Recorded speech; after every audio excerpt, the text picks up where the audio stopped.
What is going on, my dudes? DrMemeologist here, and if you couldn't already tell by the framing of this video and the fact that I'm actually on screen, this is definitely going to be a very different video than anything I've done in recent memory, because I cannot honestly remember the last time I did a pure commentary video. So yeah, we're going to do this, alright? Now, I'm sure all of you can imagine, alright?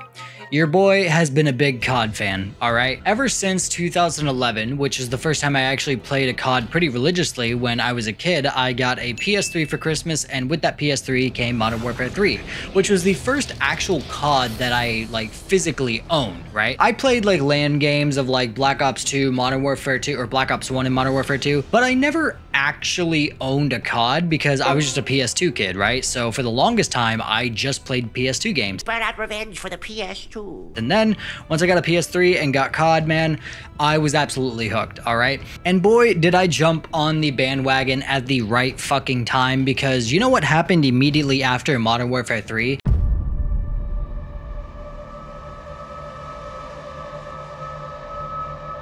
Aside from the fact that I'm still alive,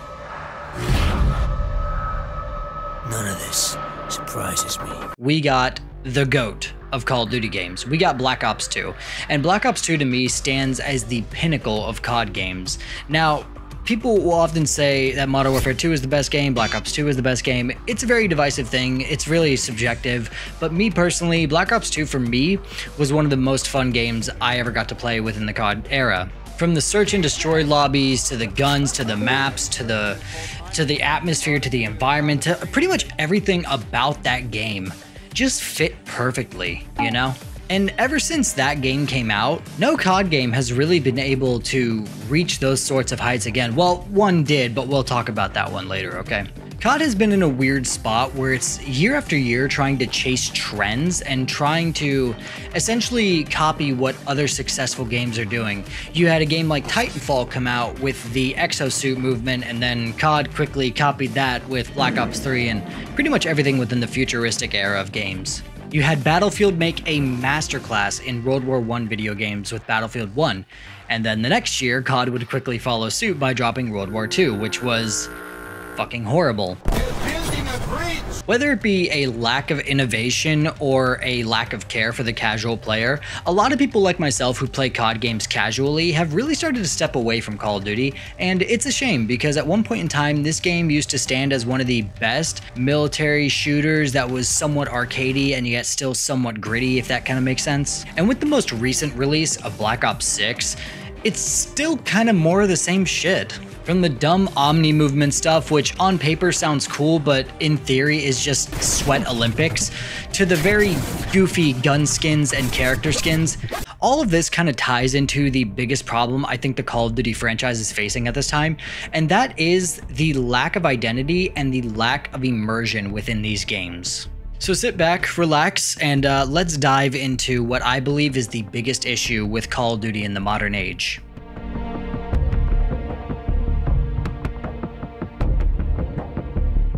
Think back for a second and take a look at the golden age of Call of Duty and notice a few things that are very different compared to now. The gritty and grounded nature of the game, maps tied into the campaign, movement made sense, nothing felt over the top or crazy, everything felt like it belonged. The different factions in the game, every game had different factions that had unique music, announcers, soldiers, everything about it, and it all helped it to differentiate itself. And speaking of the soldiers, you're just that. When you load into those older COD games, you're just a soldier. You're not an operator or anything like that. You're just a single guy fighting in a large-scale war who can make a difference. And comparing that to modern age COD, you get this instead. Playtime is over when Nikki drops in. Goofy operators that have these over-the-top skins that really take you out of the game. Speaking of over-top, you've also got the gun skins, which are so unnecessary at this point. They are just way too overdone. I can honestly say I've seen more Valorant gun skins that look less like visual vomit compared to some of the stuff that COD puts out. And not to mention the just awful collabs you get all the time nowadays. Nicki Minaj, Snoop Dogg, Homelander, Cody fucking Rhodes, Alucard? You missed! And don't get me wrong, as someone who loves Hellsinger Bridge, I love it when they brought in Alucard, but why? It doesn't belong. It just feels all so out of place. As a casual fan, the problem I have with modern day COD is the lack of immersion that I have whenever I'm in the game. Whenever I see something like some of these goofy collabs or these weird looking gun skins, it immediately pulls me out of what I'm in, and as a result, I feel like I'm not disconnecting from the world, but I'm being fucking advertised to. But why is immersion so important? Why do I and a lot of other casual players actually value immersion when it has nothing to do with gameplay itself? Well, let me explain. Like I said earlier, immersion affects nothing else. It doesn't affect the maps, it doesn't affect the gameplay. We'll get into that in a moment, but it does, however, affect how I feel when I'm playing the game. Domination.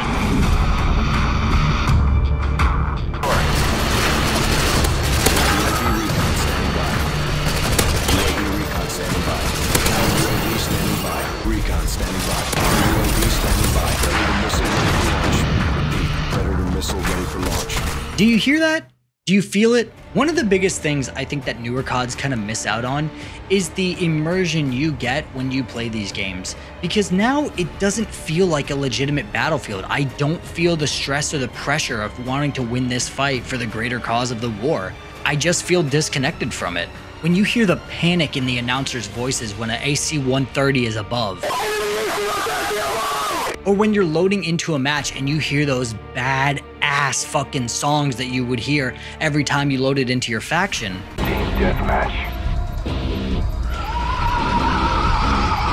These things mattered. The small, minute details that these older COD games used to have really did matter. It set the identity of the game, and as a player, you're able to immerse yourself like, fuck yeah, I'm the Black Ops 2 mercs. I'm gonna go in there, get a paycheck, get a fucking bag, and I'm gonna go kill me some fucking SEALs, dude. Shut up, clock in, and load up. Nowadays with COD games, you get good guy or bad guy. You get your operator, you get your gun, and you fight. And all of this doesn't help anything blend together. It makes everything stand out and feel like nothing actually belongs. But one thing that did stand out with older COD games is game to game, everything felt unique, everything felt different. During the golden age, every COD game had a unique feeling and aesthetic that appealed to that time period. Nowadays though, with COD games, you really don't get that. One of the biggest gripes I had with Vanguard was the unrealistic attachments you would be able to put on your gun. I don't ever remember seeing old great-grandpa put a holographic sight on his fucking M1 Garand. I don't think he was doing that. There is value to be had in historical accuracy with games, and I think that's something that COD is starting to value less in order to cater to a more competitive crowd who would want these things just so they have a slight advantage, which honestly is part of the problem with COD, but again, we'll get into that later. Going back to a moment on the themes of each game, it's very important to notice that each game was unique in how it depicted war. With World at War, you had the horrors of war, just how scary it was to be a young soldier in this world-changing conflict and have to fight a group of enemies who could kill you in the most brutal means imaginable. With the Modern Warfare franchise, again, it's that modern age of combat, modern day technology and modern methods of fighting your enemies. With Black Ops 1, you had the CIA, you had all the secrets, you had all the brainwashing, all the numbers, Mason, get out of my head. And with Black Ops 2, you had futuristic warfare. Dude, to this day, it stuns me at the fact, right? Next year is literally going to be 2025, and we still don't have this like cloaking technology, these hunter-killer drones, all these things that were in that game just seem so far off, even though it's literally supposed to be next year. And it didn't just end in the campaign. When you went over to multiplayer, that feeling, that immersion, that identity, it went from the campaign and went into the multiplayer. So everything felt connected, from the announcers to the maps to the factions to the music. All of it felt like it belonged. See, COD used to take itself seriously in its presentation. Nowadays, I don't know if they actually take themselves seriously in anything anymore. Like I mentioned earlier, COD since 2012 has been trying to chase success of other games, and unfortunately right now, COD has found itself chasing the success of Fortnite. Now while I may be ragging a lot on modern day CODs, understand that there is one modern day COD that I think is a top 5 COD of all time, and that's Modern Warfare 2019. Modern Warfare 2019 is essentially the exemption from all of the critiques that I had with current modern day CODs. Campaign to multiplayer felt connected. Gunplay and movement felt grounded and realistic. Operators realistic. Hell, I used to fucking love Bal. I thought he was such a badass. You guys remember that execution he used to do where he would go up behind somebody, right? They would punch him, he would grab them and headbutt them to kill them. I'm sorry, that's fucking badass, dude. Now, while I ragged COD for sort of copying the stuff that Fortnite did, in 2019, it almost worked well. The Battle Pass model was fine for monetary stuff. The season events worked well, there wasn't anything over the top or crazy, it was just new operators, new maps, and some new guns. The collabs also worked pretty decently because they got people who fit into the game pretty well, not Nicki Minaj. But after 2019, a lot of the things that they started to pull from Fortnite became a lot more cartoony like Fortnite. And as a result, they've started to sacrifice immersion for the sake of these bigger collabs that are guaranteed to rake in a lot more money. Which has left Call of Duty in this spot where no longer is the game really a salute to those who serve, it's more of just a cash grab and a playground for them to essentially make whatever collab possible and put it in a battlefield in a COD game. Now that I'm done talking about the immersion within COD games, I need to talk about something else that's also started to go on a steep decline since 2019, and that's the gameplay. This is also an area where I think Call of Duty has lost its identity, and that's mostly due in part to streamers and content creators. I want you to think about COD content for a second, right? Think about what it was in 2012 with Black Ops 2, Vanoss, and all of those guys. Now I want you to go on YouTube and look up Black Ops 6 and see the treasure trove of Soyjacks making the O face while they have pretty much the same copy and paste thumbnail that every COD YouTuber uses. Nowadays, COD content has shifted from comedy to skill. You see, content creators and streamers nowadays, it's all about trying to be the best player, and as a result, they're gonna make these build guides, try to show everybody that they're the best player in the game. The people that watch it are also gonna do these builds, also gonna try to be the best player in the game. So now you have the Sweat Olympics where everybody is trying their ass off and nobody is just having fun. And nowhere is this highlighted further than the Omni movement mechanic in Black Ops 6, which I swear to God is meant only for the sweats and nobody else. Why on God's green earth do you need to put in literal Street Fighter combinations just to fight somebody? Just aim and shoot.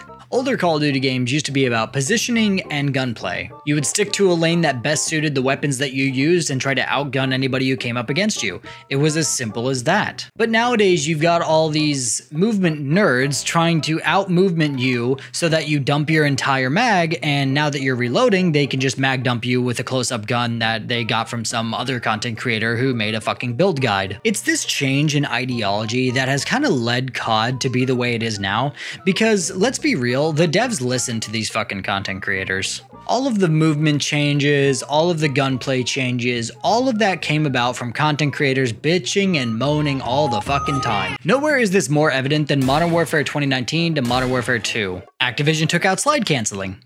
Every content creator under the sun said, "Oh, please bring back slide canceling. You're taking movement out of the game. L game. How about you slide cancel into some bitches?" And guess what? Modern Warfare 3, they brought it back. Great. It's this sense of entitlement to me that is so fucking baffling, and the worst part is Activision just listens. They don't ever actually make a game for the casual, they make it for the content creator, because they know that's what gets them the money. We've kind of seen this with Apex Legends, where when the devs listen too much to the pro scene and the content creator scene, you end up alienating the casual part of the fan base, which is going to make up about 75% of your fan base anyway, and as a result, you have a dying game. And people are going to point to, well, actually, Black Ops 6 was the most sold COD game. I'm going to tell you right now, I would not have played Black Ops 6 if it wasn't for the fact it was free on Game Pass, just straight up. And most people will have the same sentiment where they'll start playing the game, they'll start getting good at it, but then the skill-based matchmaking will kick in, absolutely ream them with the sweatiest players on planet Earth, and then they don't want to play anymore because it's not fun playing in the Sweat Olympics every time. Now, all the casuals, myself included, are all going to be wondering, is COD ever going to make another great and immersive Call of Duty game? And the answer to that is, I don't know. COD appeals less and less to the casual fan base nowadays. I think that's something that we can all pretty much agree on.